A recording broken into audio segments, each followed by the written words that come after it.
Bonjour et bienvenue dans All Sorts Podcast. Aujourd'hui, on va se pencher sur une question assez fondamentale, je trouve.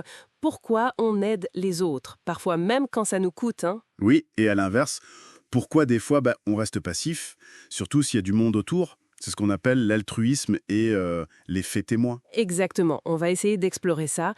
Qu'est-ce qui nous motive à être généreux et qu'est-ce qui bloque parfois? Alors pour ça, on s'est basé sur pas mal de recherches.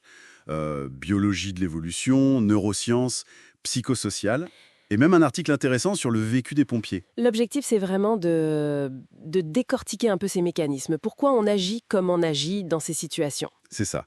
Commençons par l'altruisme, si vous voulez bien. Déjà, il faut faire gaffe, le mot n'a pas tout à fait le même sens en biologie et dans la vie de tous les jours. Ah oui, c'est-à-dire? En biologie, l'altruisme, c'est un comportement qui aide un autre, mais au détriment de ses propres chances de se reproduire.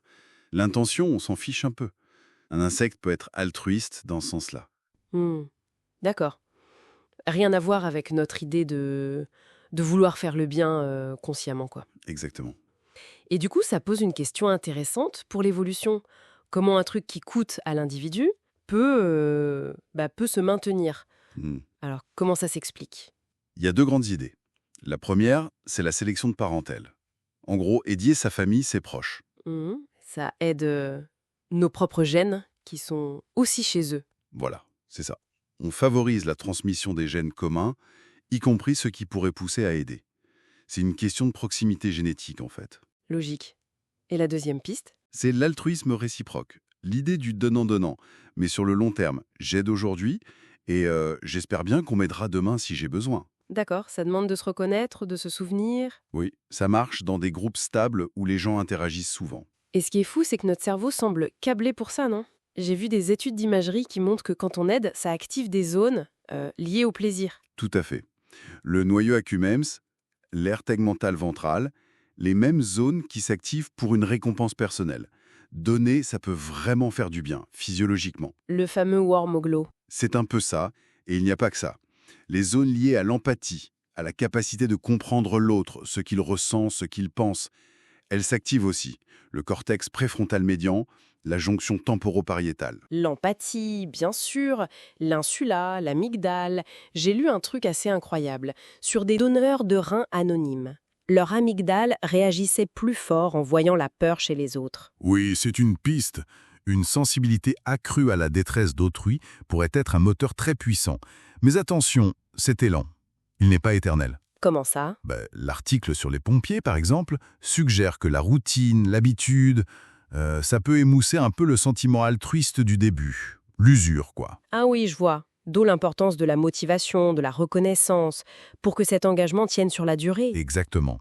Motivation intrinsèque, mais aussi extrinsèque. Et il y a un autre lien possiblement intéressant, avec la prise de risque. L'altruisme et le risque? Une étude suggère que les gens très altruistes, qui donnent beaucoup, pourraient avoir une aversion au risque plus faible. Peut-être parce que le bénéfice de l'action est partagé, il ne revient pas qu'à eux. C'est une hypothèse. Intéressant. Mais alors, si on est un peu programmé pour aider, pourquoi parfois ça coince complètement? C'est là qu'arrive l'effet témoin. Oui, ce phénomène un peu troublant. Plus il y a de témoins lors d'une urgence, moins chaque personne a de chances d'intervenir. C'est contre-intuitif quand même. Carrément. Mais une grosse analyse de plein d'études a montré que certains facteurs peuvent moduler cet effet, le diminuer ou l'augmenter. Ah oui, par exemple? Si la situation est perçue comme vraiment dangereuse, l'effet témoin diminue. L'urgence saute aux yeux, l'émotion est plus forte, ça pousse à agir plus vite. D'accord. Moins d'ambiguïté, quoi. Voilà, l'effet diminue aussi si l'agresseur est encore là, ou si les coups de l'aide sont physiques, genre devoir se battre. Et même la composition du groupe de témoins joue. Comment ça? L'effet est moins fort s'il n'y a que des hommes, ou si les témoins ne sont pas totalement étrangers les uns aux autres. Peut-être qu'on sent un potentiel de soutien mutuel dans ces cas-là. C'est complexe. Donc, pour résumer un peu, l'altruisme, c'est un mélange de... De biologie, de comment notre cerveau est fait, avec la récompense, l'empathie, et même notre rapport au risque. C'est ancré en nous. Oui, un élan assez puissant, mais pas automatique. Et l'effet témoin vient nous rappeler comment la situation, le contexte social, la simple présence des autres, peut tout changer. Ça module notre réaction en fonction du danger perçu, des coups, du groupe. C'est vraiment fascinant. Et ça nous amène peut-être à une question pour finir.